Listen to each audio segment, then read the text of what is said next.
So, not long now, nearly at budget day. So, what's the background to what we can expect and what we can't expect? Well, I wrote a few notes down. I'm going to read from them. So, here's the background. The importance of priority being given to supporting the economy. You've heard me say that before. You'd have heard the Chancellor, Rishi Sunak, say that on the Andrew Marr show this weekend, very, very positively. The pre-election promise also referred to this last weekend, not to increase the rates, very important point, rates of income tax, national insurance and VAT. What else is in the background? Of course, the size of government debt and the slight concern given, it's all right now, we can afford it, we can pay, we can easily service government debt, but what if the cost of servicing debt went up? What if it went up? If it went up by 1%, given the size of overall government debt, that could mean £25 billion a year. So all right for being able to service debt, but what if the cost went up? Another thing that's been mentioned.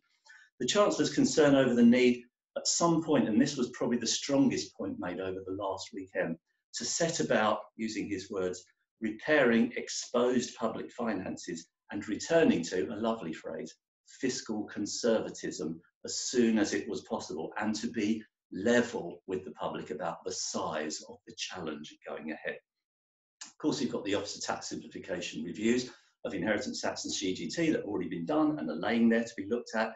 The government response to the Public Accounts Committee only last year to say we will not or do not plan to review pensions tax relief over the next 12 months. That was last September. And of course, we know now that there will be consultations issued on the 23rd of March and only stuff to do with government finances, and that will be included in the finance bill, will be included in budget announcements. So that's the background. And with all that in mind, and knowing that only this weekend we have had one announcement of something that will be definitely coming into force, and that's the new Restart grants, substantially to non-essential and retail businesses, and other support for businesses that was announced on the 28th of February.